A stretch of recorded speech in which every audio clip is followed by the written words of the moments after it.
check one. Mic check 1 2. Mic check 1 2. Mic check 1 2. Mic check 1 2. Mic check 1 2.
Five, four, three, two, one. Good morning.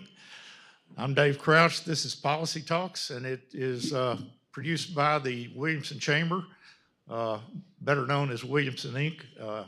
Most every month of the year, not quite every month, But we've got a bright-eyed crowd here at Columbia State Community College this morning, and we're happy to have them. Everybody's bundled up very warmly today for some reason. The weather sounds like it's going to be a lot of fun tonight. So, but hope everybody survives that well. We also are joined by the TV audience by way of WCTV, which now I think is mostly available by YouTube. Comcast Channel 3, we've got Creed Henderson and his crew back there that make us look good on Channel 3. We've got Tom Lawrence with WAKM. They will be simultaneously broadcasting. And we just are happy to have all of our audiences here. Columbia State provides a beautiful venue for this, and we appreciate Dr. Hall and his team, mostly Mary Beth, making this happen around here. And I guess Bob's pretty involved in that as well. This morning, we're joined by our state senator in the northern part of Williamson County, Jack Johnson. He is also our Senate Majority Leader, represents District 23. Jack, we're happy to have you with us this morning. 27? I even double checked that. That is not what the legislative website says. So, District 27, thank you. And again, we haven't been able to find out whether Joel Hensley is going to be able to join us. I think he may have had a conflict this morning. The senator from the southern part of the county and Marshall Murray County. Our state representatives, in order of district number, Gino Bullzo from District 61, which is the northern part of Williamson County, Brentwood and so forth. We've got 63, which is Jake McCalman, the eastern part of the county and top to bottom almost. And then Lee Reeves in District 65, which is the western end of the county. So we're glad to have you.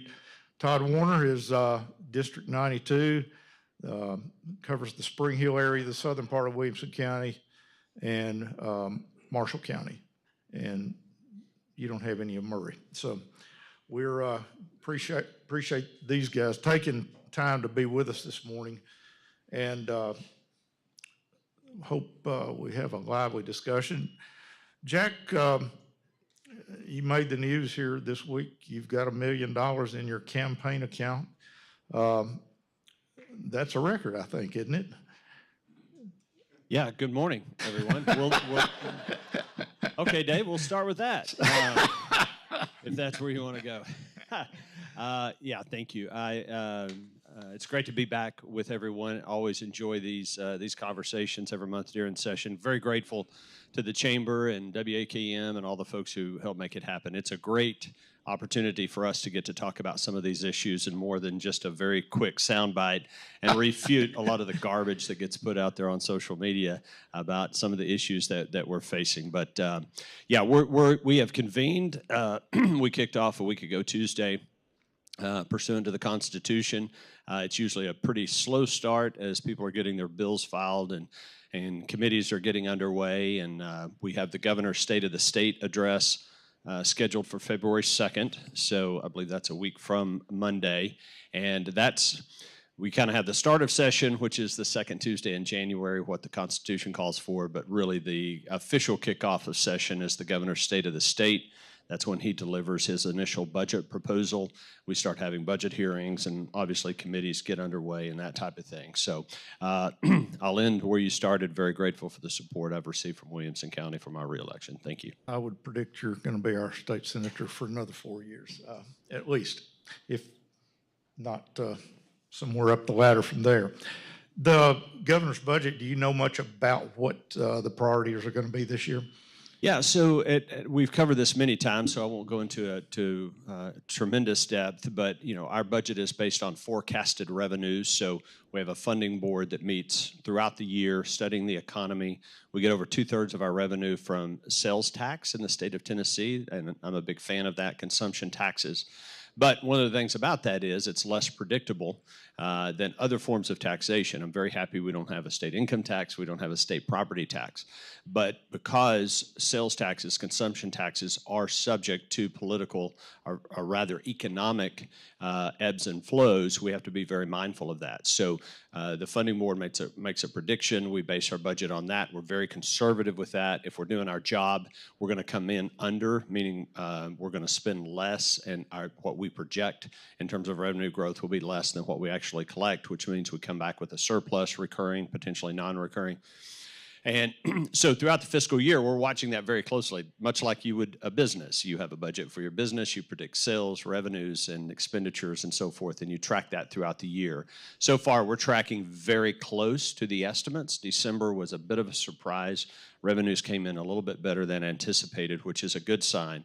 But that will inform us and dictate how we move forward. The governor has to prepare a budget well in advance of knowing what those numbers are. So that initial proposal is usually quite conservative, funding the basic nuts and bolts of government, various agencies and departments. When it comes to things that are more of a wish list than things you absolutely have to do, that comes later in session with the administrative amendment, which comes in March. But Tennessee's economy is strong. We continue to thrive, and we're in a really good place, but it's a little early to know exactly how much extra revenue we're going to have for things like infrastructure, long-term capital projects, and so forth. So putting non-recurring expenditures from this year's budget, and is there any projection to the surplus that's going to be left over after? Not yet. I would hesitate to throw out a number at this point. This past year, we did have a fairly significant amount of non-recurring surplus. The recurring side of the ledger was a little tighter. As a result, as we've talked about here, we were able to put a $1 billion cash injection into our road fund, which is important, as well as take care of some other long-term capital projects. And that's a good way to run government. We'd like to take that non-recurring revenue that we have on a one-time basis and pay for things that could cost us money into the future, which saves us money on the recurring side. And I'm sure that that's what the governor's going to propose again this year. One of our colleagues in the House, Mr. Lambert, has proposed no sales tax on groceries. Is that achievable? I'm adamantly opposed to that. And Williams, my friend, we've had lots of conversations about that. Our sales tax on groceries is already roughly 30% less than it is on everything else that we pay. As I was just explaining, we get our taxes from consumption taxes. And in order to make that successful, your tax needs to be broad and keep it low. We're the second or third lowest tax state in America on individual tax liability. We're the least indebted state in America. And so I like where our taxes are right now, and I will oppose any effort to reduce the sales tax on food. I'm not against tax cuts. I'm not against looking for ways to help Tennessee consumers at all income levels, but we've got to preserve that recurring tax base that we have. It's a consumption tax. If we start chopping away at it and taking away certain things, then we have to raise it on others. And the best way to have a tax system is for it to be very broad and keep it as low as possible, and that's what we have right now. We'll circle back and talk more about roads and road construction and things like that after everybody has a opening statement here about your bills. Mr. Bolzo. Morning, Dave. District 61, you've got several bills in the pipeline already, I think. One, I think, about bringing the Bible back into our education system in a couple of different ways, don't you? And just tell us a little bit about what your priorities are this year and what you've proposed. Sure. Let me just start with that one. Dave, you're referring to HB 1491, which is a bill to put voluntary vocal prayer back into our public schools and to have the Bible as part of curriculum K through 12 to be taught as literature and as history. And that's something that will be very familiar to many folks who are in the elderly category, because our public schools actually had prayer and Bible study from the very founding of the country all the way until 1962, when the U.S. Supreme Court decided Engel versus Vitale and effectively ruled that prayer in schools violated the Establishment Clause of the First Amendment. But our more recent jurisprudence from our Supreme Court has more properly interpreted the First Amendment, so this is a time to get prayer back in schools. We also have some other bills that are going to be coming before committees that I've got. Dave, I serve as chairman of our naming and designating committee. You know, we're going to have a bill that I filed to designate November 2 as James K. Polk Day on our Tennessee calendar. We'll make that a special day of observance because, interestingly, although Andrew Jackson has a special day of observance in Tennessee, James K. Polk does not. And his presidency was enormously important to the country and consequential because, you know, it was when he was president that we added Texas, Oregon, New Mexico, California. We actually took our country from the Atlantic all the way to the Pacific. And in his honor, my hope is that we'll be able to pass a bill designating November 2 as a special day to recognize him. It's especially interesting now that we're in this climate where that President Trump is trying to add Greenland to the United States. The governor did a day for Dolly Parton here last week or week before. Did that go through the House and Senate, or is that a governor's prerogative? It's more of a governor's prerogative. What we're doing is changing the code. We actually have a code section that lists the days of observance, and so this bill would be adding to that. And also we'll add September 10 as Charlie Kirk Day to honor his memory and the fact that he gave his life in service for his country. Also, you know, coming before the Judiciary Committee, which I'm on, will be a couple of other bills that deal with some recent Supreme Court decisions. Once again, just to insulate Tennessee from the effect of some of those decisions. We had the Obergefell versus Hodges decision in 2015, which struck down, among other things, our constitutional provision designating marriage as traditional marriage between one man and one woman. And I've got a bill that makes it clear that the Supreme Court's decision in Obergefell applies to public actors. It does not apply to private citizens. Private citizens are not bound either by the 14th Amendment or by the Supreme Court's interpretation of it. I've got a similar bill dealing with another decision from the U.S. Supreme Court, the Bostock decision in 2020, that interpreted the term sex in Title VII of the Civil Rights Act of 1964 to include sexual orientation and gender identity as bases upon which employers are prohibited from discriminating. That, once again, is a federal statute. It deals with federal law, and my bill makes clear that our state laws remain the same, that the term sex, when we've used that in the General Assembly, we've always used that term to refer to male or female, not orientation, not gender identity. I've also got a bill that is going to allow expectant mothers who are in their second or third trimesters to use disabled handicap parking spaces, just as a way of making Tennessee more welcoming to new life. And those are just a few highlights. Ladies in the third trimester especially will appreciate that, I know, having been around some of those in recent years. So that might be a very popular bill. So it's drawn very good reviews. In fact, some mothers have come up and said, you know, we really need a few months afterwards because we have a newborn that we take to the stores. And so we may be looking at maybe expanding that. That's great. Now, I've got to ask a question here, but there were 10 bills filed on January 15th regarding illegal immigration and all kinds of issues surrounding that. Who's our expert here on those bills? Everybody go ahead and step forward.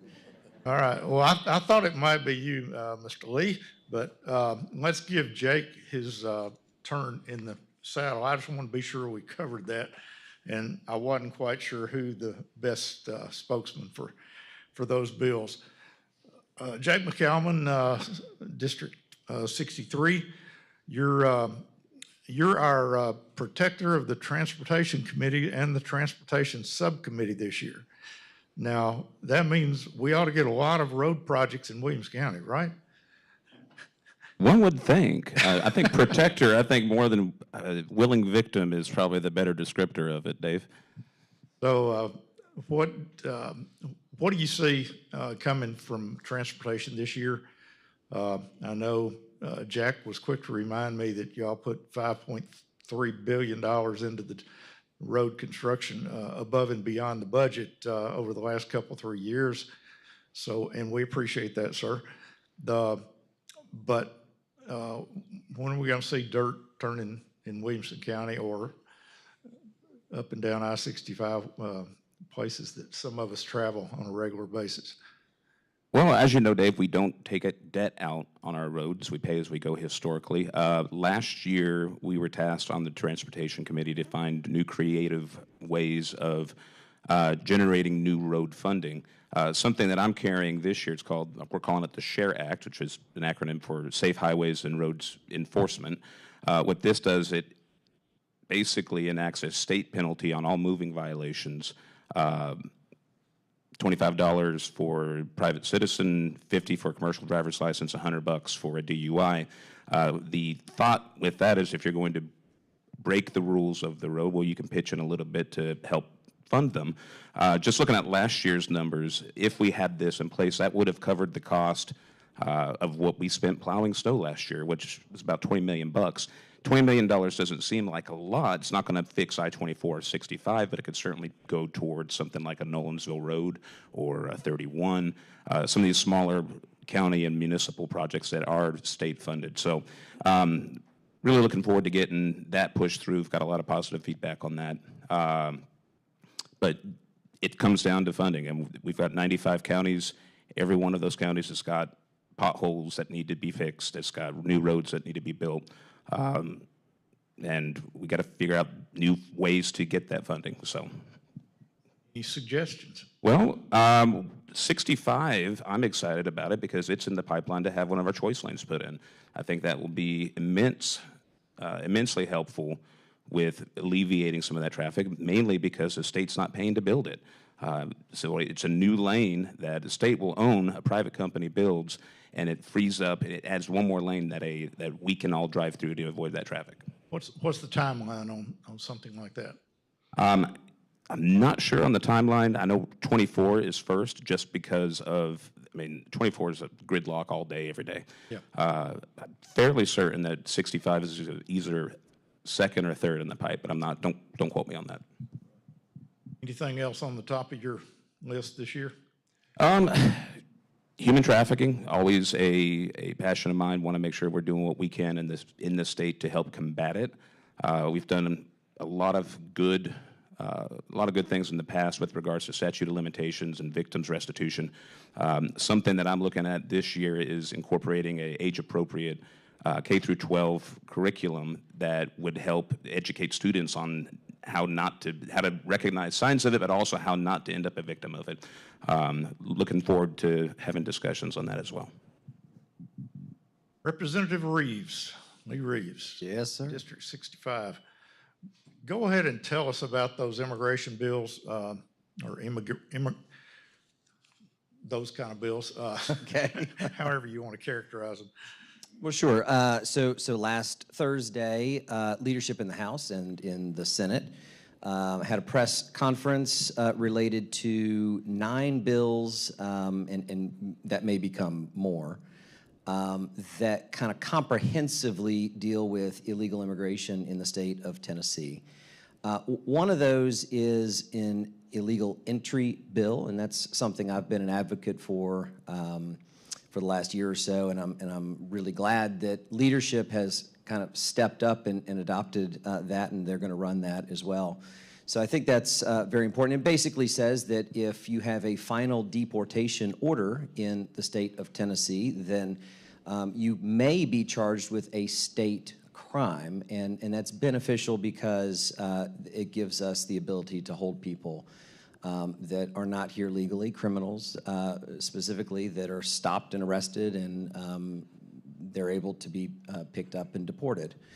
287G is another topic. It's something I've talked a lot about. Those are cooperation agreements primarily within our jails at the county level. and it allows warrants to be served in the jail. That's the most common type of 287G agreement, and instead of warrants being served out in our neighborhoods. And so that's a public safety measure that I think is a very good thing. And then there's also the jail enforcement model, which allows folks at the local level to scan federal databases and identify people that are here illegally. There's a host of other things involved in that. I know that Leader Johnson has been involved on the Senate side. But those are the two biggest things that at least I'm focused on, and glad to see that they're running with them. You're on the Education Committee, K through 12 subcommittee, so pretty much anything that happens to our K through 12 schools, you're going to get a look at. Any priorities there this year?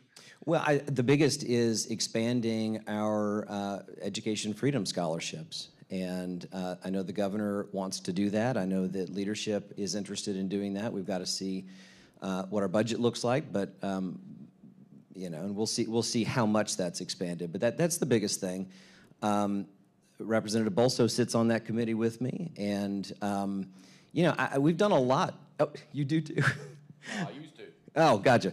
So we've done a lot in the education space. I would like to think we're close to perfect by now, but we're not. And the Education Committee is, I think, second to the Judiciary Committee in the number of bills filed. So we'll see what comes. And you're also on the Finance, Ways, and Means Committee, so you're keeping a watch over the budget and things like that? We are, and of course, any bill with a fiscal note is before the committee, and we decide.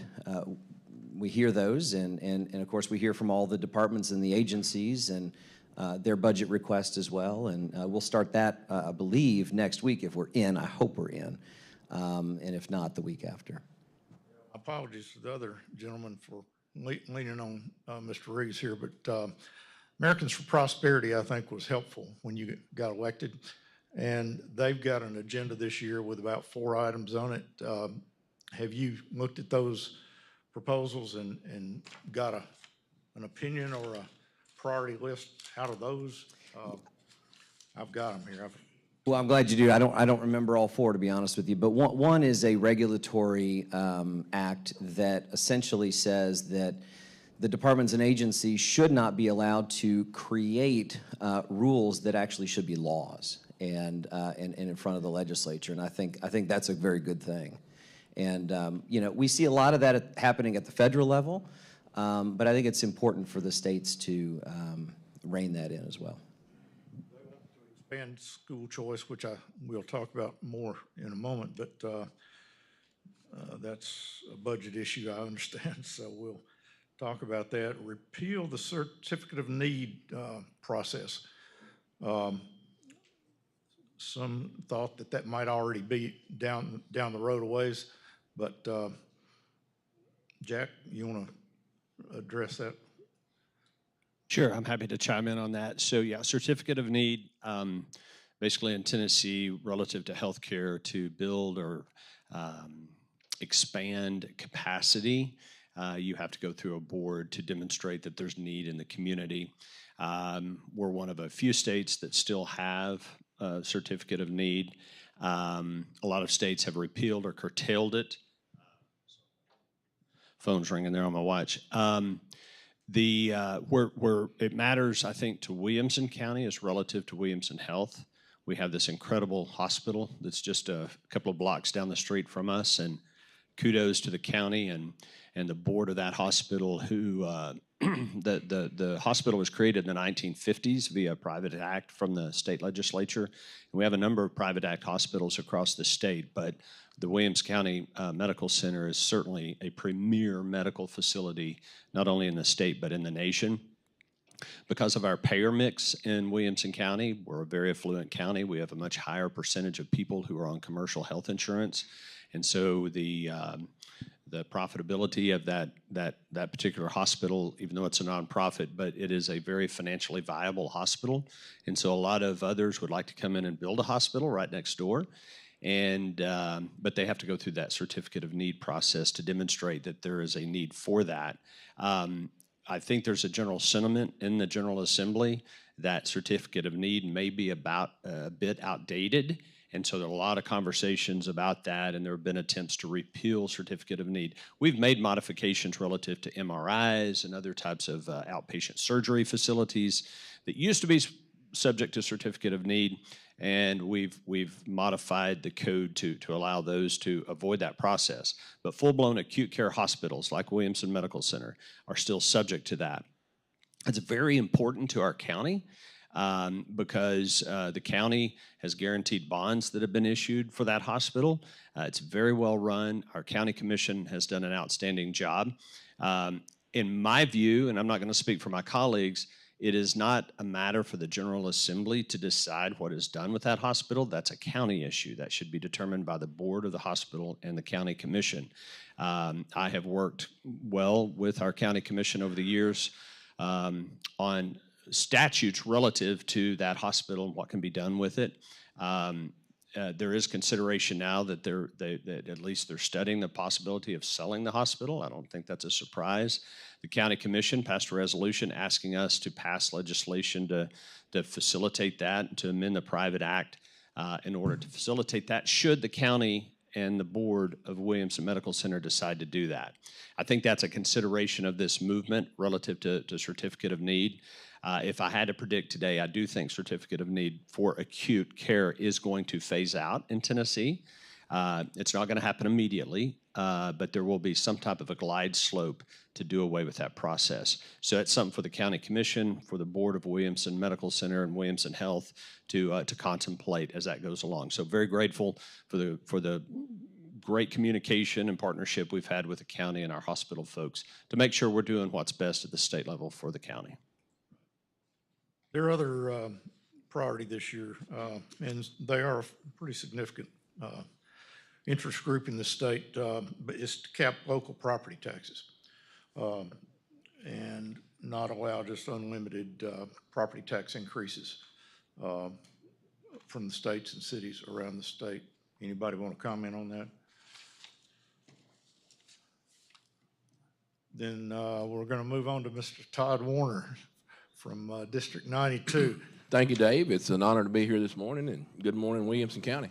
We see each other on a somewhat regular basis because you're quite interested in the water supply needs of the Duck River Basin, which includes most of Marshall and Murray County, among others. But tell us what's going on there and what you're Well, I filed a couple bills. Well, one of them is an HJR that urges TVA to rebuild the Columbia Dam. As some of you may not know, we had a dam built on the Duck River back in the 80s. It was started in, I think, the late 70s. And Dave, correct me, I know you're on the board too. That was taken out in the 90s. This dam was about 92 or 3% complete. I think all that it liked doing or liked being done was the river being diverted to the original channel and the floodgates maybe put in the dam, and it would have been complete. But some folks, I guess, decided that a mussel at that time was more important than us maybe securing drinking water for down the road. Also, the economic benefit of a dam down in Murray County. Statistics show that back in, I think, 2018 or 19, that the University of Tennessee done a study around Thames Ford Lake, which would be about the same size as the new dam if it can be built in Murray County. The financial gain, or what it would do financially for the area. It was some $275 or $300 million a year that reservoir at Thames Ford brings in for the surrounding communities. So that's another thing we need to look at. I also have a bill that would prohibit TDEC from putting a limit or stopping a utility, public utility, from drawing water out of the Duck River unless that there was a contaminated water, unless something was found to be wrong with the water, or if it affects an endangered species. So right now, Marshall County is in the process of building a new water treatment plant on the Duck River. They had to file for a permit with TDEC to build this new water treatment plant. It's going to treat about 4 million gallons a day. Well, TDEC has issued in their permit, if that river drops below 175 cubic feet per second, that they have to stop pumping. Well, when they stop pumping, folks go without water. And I just don't think we're there yet in Tennessee where we want to turn off somebody's water because, like I think it was Representative Reeves talked about a while ago, a rule that's been in place.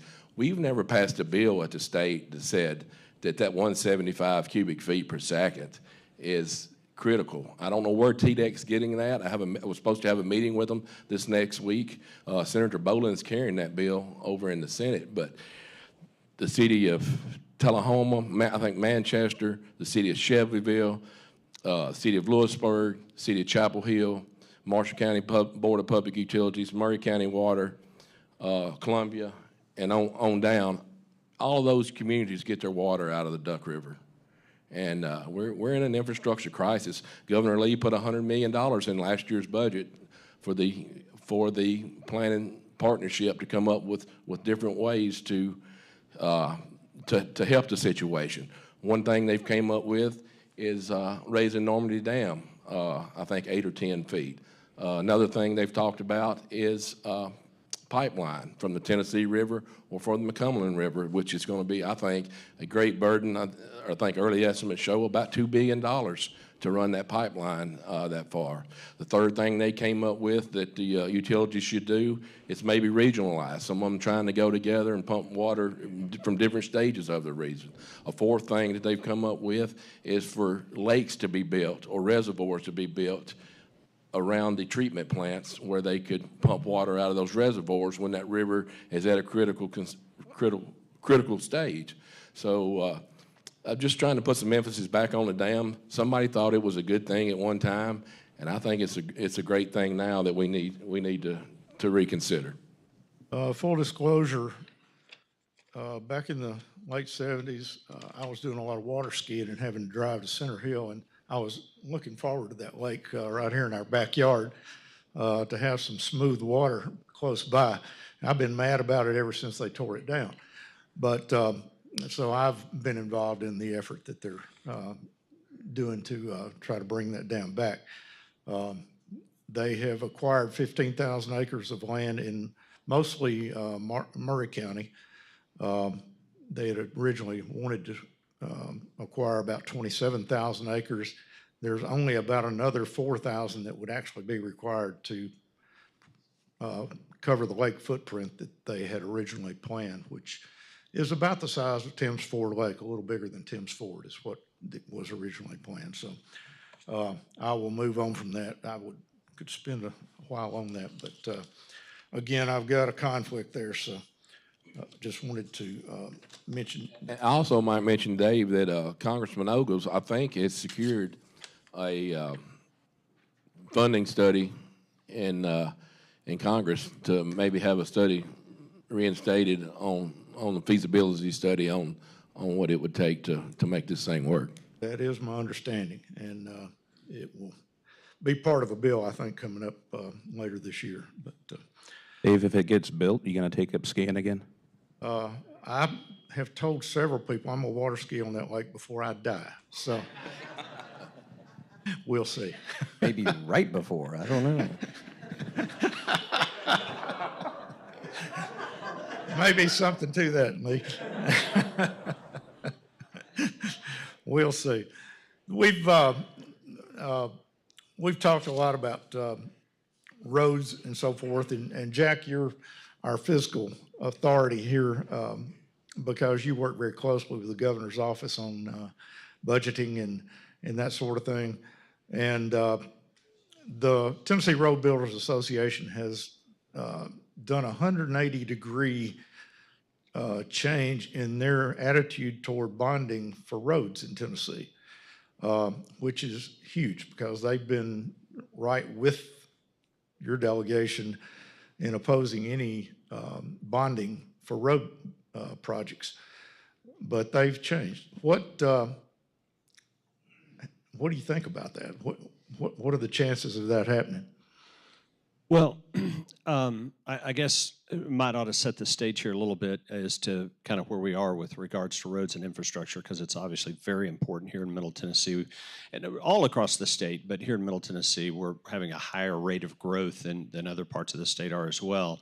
If you add up every road project that needs to be done in the state today that's been identified, it's approaching $40 billion. Some estimates are even higher, but it's about 38 to $40 billion in today's dollars. The gas tax we all pay to fund roads in Tennessee, not counting the federal gas tax and money we get from federal, but it generates about $1.5 billion a year. Half of that goes to maintenance, and so that only leaves about $750 million a year to go towards new capacity. So $750 a year, a $38 billion hole, you kind of see the situation we're facing. So that's why, as you mentioned, and Jake did a great job talking about some of the things we've done in recent years, we have been making cash injections into that road fund to the tune of about $4.3 billion, $3.3 billion 2.5 years ago. Another billion this last year. And by the way, that was general fund money. We didn't raise taxes. We did not take on any debt. We're using some of that budget surplus to help overcome that deficit. Jake mentioned the choice lanes. That's an incredibly important part of that whole calculus, not only because it generates additional capacity on major thoroughfares like I-24, I-65 at no expense to taxpayers. It generates that additional capacity, but because those facilities are monetized, they potentially can and probably will, not a promise, but probably will be accretive back from a revenue standpoint back to the state. Meaning I-24, every time someone's driving on that and they're choosing to use the choice lane and paid to use that additional capacity, the ROI back to the private entities that have funded that facility is capped. That's part of a negotiation. Anything above that comes back to the state. So we're hopeful for that. The other thing, which I think Jake mentioned, but I want to make sure, we did divert $80 million a year from the tire tax that we all pay into the road fund. We have to find ways to improve that road fund.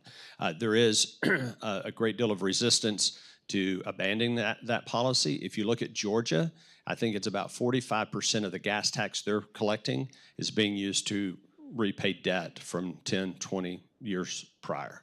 And so we don't want to get into that deficit situation on our roads. We do issue bonds. This last year, we authorized the issuance of about $1 billion in bonds at the state level.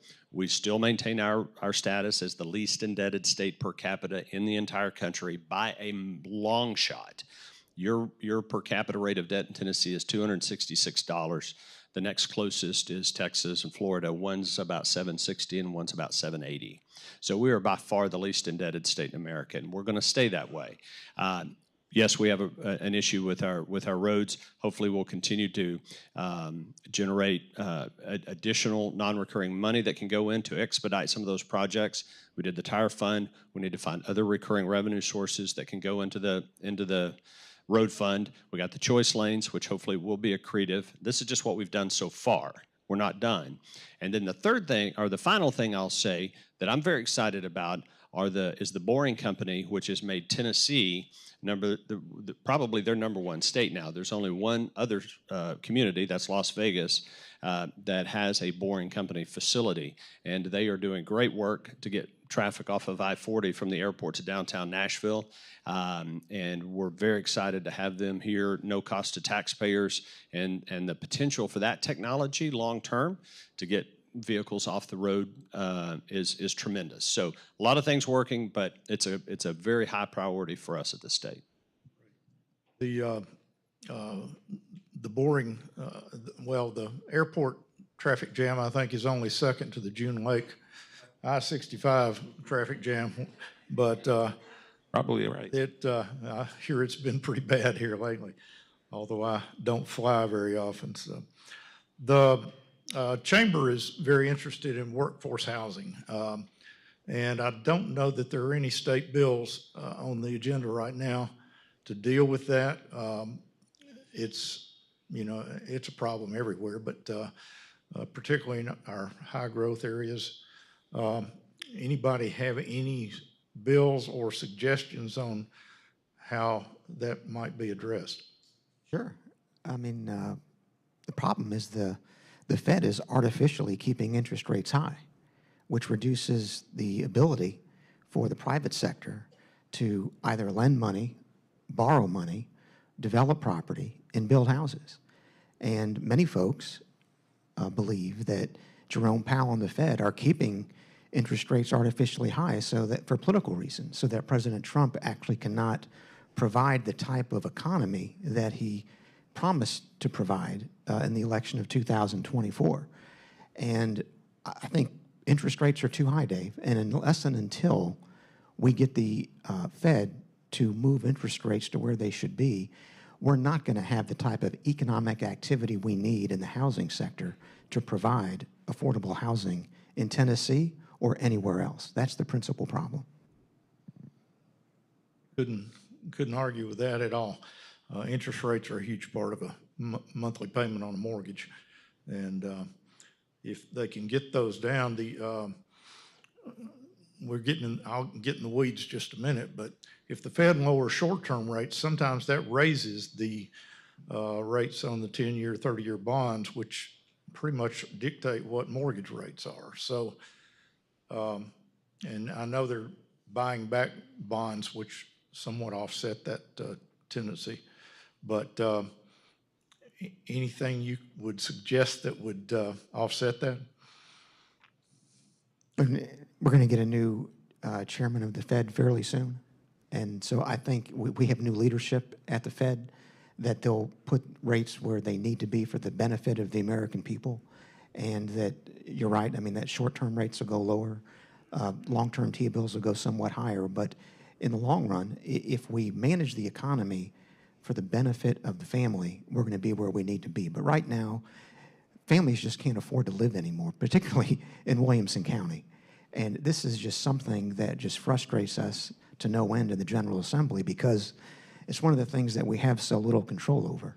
And immigration is another area where historically we have a big problem, but we have little control because the Immigration and Nationality Act, according to the U.S. Supreme Court, has completely preempted that area. And one of the most exciting things about the bills that Lee previewed for us is that those were developed by House leadership in direct communication with the White House. So we have the federal and the state governments working collaboratively now to try to address some of the immigration problems. And I actually filed a bill yesterday, HB 1925, with that in mind, that we need to have, as one of our core principles on immigration, encouraging legal immigration. Right now, that is too bureaucratic, it's too expensive. But I had some ideas as to how we can, working with the federal government, reduce that. And so I filed a bill called the One America Act to try to get our state and our country back to the point where we have one community, not the community that everyone sees, and a shadow community that just is going along, unfortunately, in an illegal way for decades now. So I think we've got problems that we can't completely solve in the General Assembly, Dave. Housing is one, affordability is one, immigration is one, but we're making some headway. One area that there is some concern about is the efforts to deal with illegal immigrants might catch some of our international businesses that are located in Williamson County. Their employees that come back and forth from Japan or France or other foreign countries. Are we adequately protected from that, I guess is the question. Well, I'll tell you that in the House, I know that they are working with businesses and the Chamber and other folks to make sure that our laws are specifically tailored. There's a driver's license bill, actually, that requires a test to be in English. However, we understand that people come over from other countries to work in a business, and so there is a 12-month grace period on that, provided they pass the initial test, but they will have to then take that test again within a year. And that's just one example of how legislators are listening to those concerns and trying to address them. Roger Sanderson was here. I haven't seen him. If he's hiding behind anybody, let me know. But one of his priorities for the last couple of years is our real estate transfer tax. And somebody bring us up to date on what's been done, I know he would like to have all that returned to the county because it's a significant number for Williamson County. Every time a house is sold, when the deed's recorded, you pay a transfer tax. And obviously that amounts to a lot of money. Well, I've got that bill. I'm I guess, trying to lead the effort on that in the Senate, and it is something that's very important. Back prior to the income tax battle, which some of us remember when that took place in the late 90s and early 2000s, half of that real estate transfer tax that's generated, as you said, with real estate transactions, went to the county in which that real estate transaction occurred. Kind of makes sense. And so it generates, don't hold me to the number, but I think, well, at that time, half of that, if you bought a house or sold a piece of property and you pay that tax, half of it went to the state, half of it went to the county. And during the income tax battle, one of the things that Democrats did in an effort to balance the budget when they couldn't get a state income tax passed is to take that money from the counties and pull it. And we need to give it back to them. That's my view. If you run a county like Williamson County that people want to live in and there's a lot of real estate activity, you should be a beneficiary of that tax. So it's another example of something we're trying to do to right a wrong that was created by the Democrats back when they were in charge of the General Assembly. Simple fact of the matter is, though, I think the total fiscal note on it it's in the hundreds of millions of dollars. So it's a lot. So in order to do that, we're going to have to reduce the state budget and get that back to the counties. And I think we should. I think the most likely scenario is, and we're having conversations with the House and with the Senate, and the governor's office rather, is to get that mechanism in place. We may not be able to restore all of it in 1 year, but we need to get it started and start getting some of that money back to the counties. Similarly, and my municipal mayor friends would be mad at me if I didn't also bring up state shared sales tax, which is a very similar issue in terms of sales taxes that are generated in a particular municipality. And again, the state, back under Democratic control, took all that money, and we need to start. So it's really a dual-pronged thing, and we need to address both of those. It's going to take, probably can't get it all done in one budget cycle, but we need to start getting that money back to our local governments. Want to tie giving those tax monies back to the local entities to having them take a bigger role in road construction.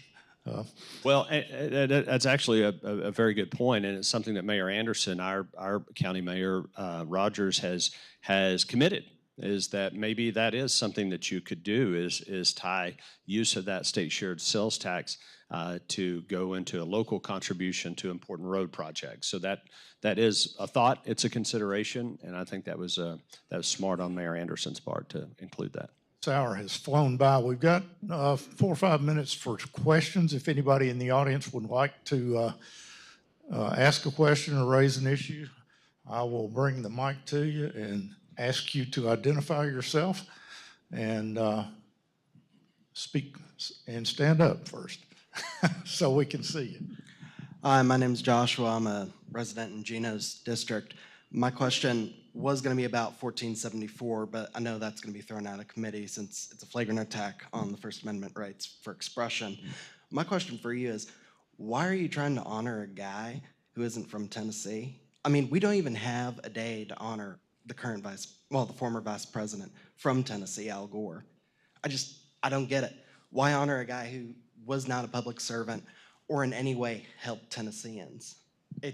it doesn't make sense. Well, Joshua, thank you for the question. I think it does make sense, and I think Charlie Kirk did help Tennesseans. And I think what we'll see in time, that his assassination will have a similar effect on the country as we saw with John F. Kennedy and Martin Luther King back in the 60s, because Charlie started something that is just growing exponentially that we never had before. He was actually reaching out to a category of young people, particularly young men, who really had no goals in life. They had no direction as to what their lives meant. And he approached them with an open hand on college campuses, engaged them in debate, and not simply about political issues. So much of what Charlie was doing was reaching young men in particular on a spiritual level and giving them hope for the future. And I think the reason that Turning Point USA has been such a success is that Charlie genuinely was a public servant who knew that his life was in danger every time he stepped out under one of those tents, under a sign that said, "Prove me wrong," on college campuses. So I think honoring him in Tennessee is a very appropriate thing to do on September the 10th. Thank you, Gino. Rick Graham, former mayor of Spring Hill, now with Columbia State.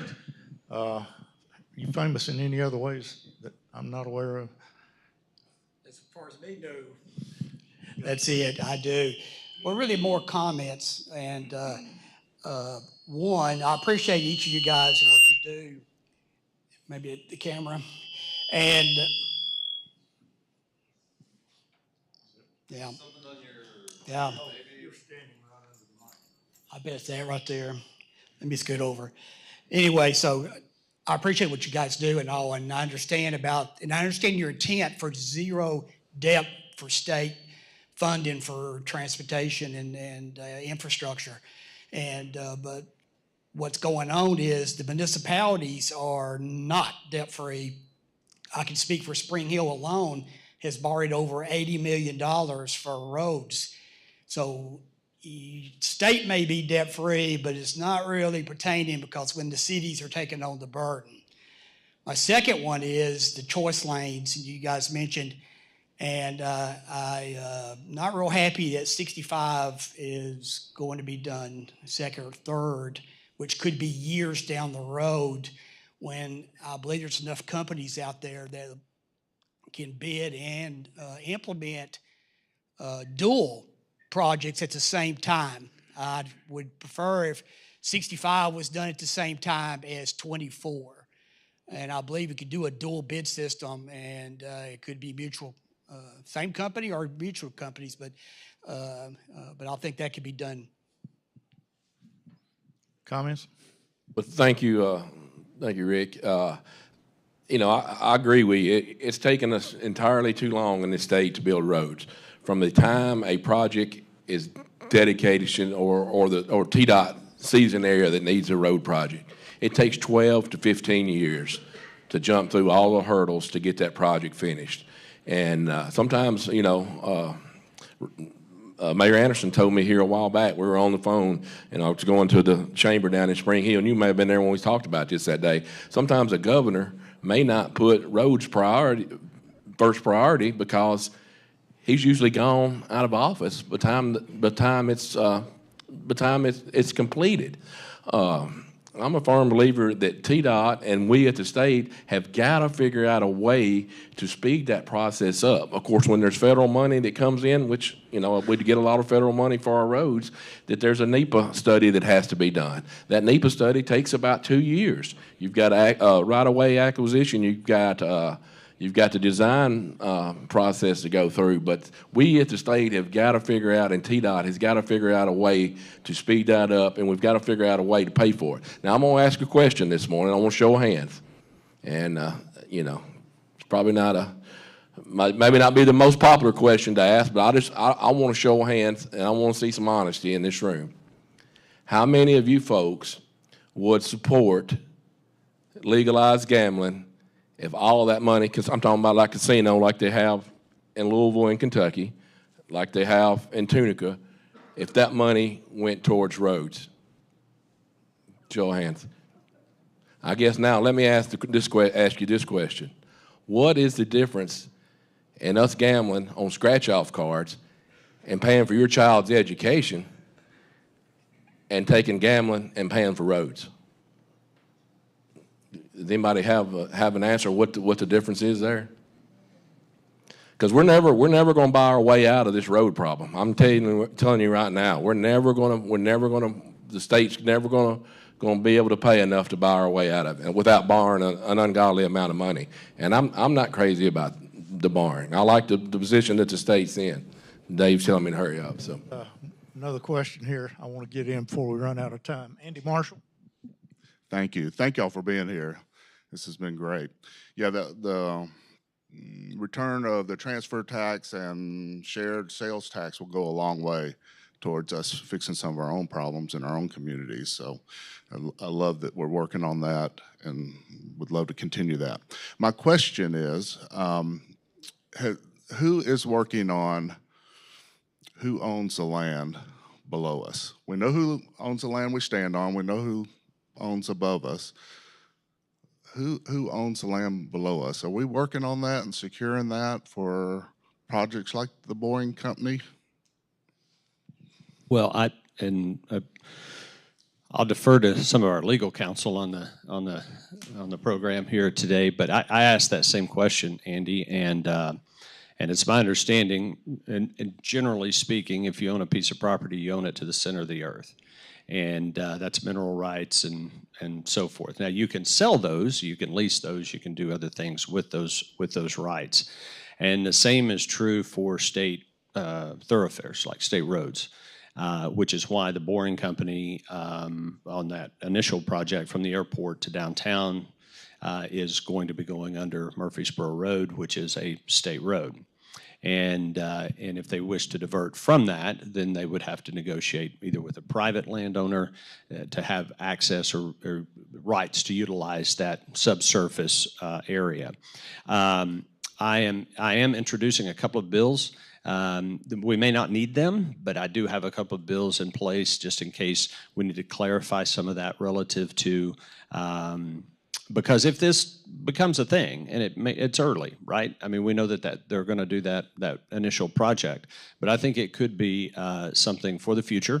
My wife and I were in Vegas a few months ago, and we did the Tesla loop that's out there. It was right after the governor had announced this partnership with the Boring Company in Tennessee, and it is amazing. It's amazing. You walk out, you get in a Tesla, and you go down, and you're zipping along 30, 40 miles an hour, and you pop up at the next location. And at full utilization, you can have just hundreds and hundreds of cars in there.